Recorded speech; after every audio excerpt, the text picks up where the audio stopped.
PowerMILL 2013 users now have the option to reorder the segments within a pattern or a boundary. This can be done on an individual segment by segment basis, manually by the user, or can be automatically reordered based upon a direction. On the screen we can see a pattern that defines a series of numbers from 1 to 9. I've used that pattern in an engraving toolpath. If I simulate from the start, you can see that the ordering of the engraving of the numbers is not efficient. The toolpath, the tool is jumping about from one letter to another letter and not traversing from left to right or right to left as we would like it to. And this is because the order of the segments within the pattern is incorrect.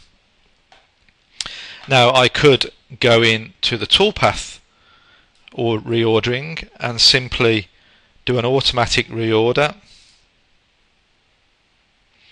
However, there's no guarantee that this will give us the correct results. And if I simulate this toolpath from the start again, you can see that although it's improved, it's still jumping about and it is not completely finished machining one number before it moves on to the next number. The other disadvantage of doing it this way is that if I wanted to change this toolpath, for example change the tool I use or change the number of step downs, any reordering that I did on the original toolpath would be lost when it was recalculated. So it is much better to reorder the pattern and get the pattern ordering correct in the first place.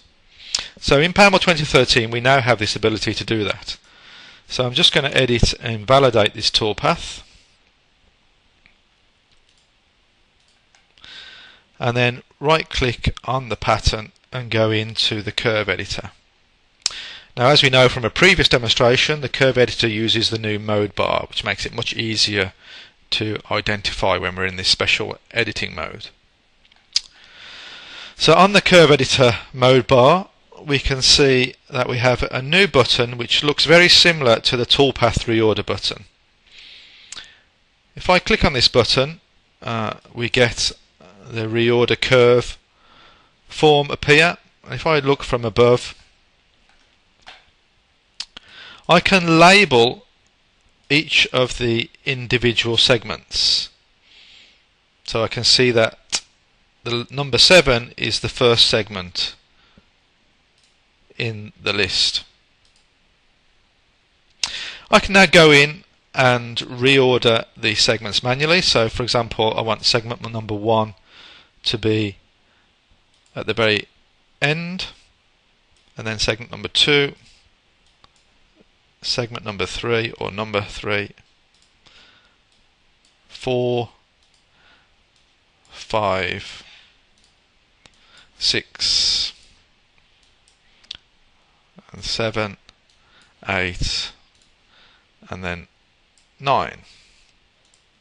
So now we can see it's ordered nicely from 0, 1, 2, 3, 4, 5, 6, 7, 8, 9, 10, 11, 12, 13. So that's how we can reorder manually. Alternatively, if I cancel that without accepting the changes and go back into the curve editor, you can see I've got my original ordering back, which is incorrect. Then I can simply choose one of the automatic ordering options in X, Y or Z. So I'm going to sort it in X, and you can see that has now reorganized the segments in the correct order. I also have the option to organize segments in Y or sort them in Z, and the new option to instrument all the segments. So let me accept those changes, and now I can simply go to the settings of this toolpath and calculate, and now if I simulate from start, I get perfect ordering for the engraving toolpath. And I know that if I make any changes to this toolpath, the ordering will still be correct.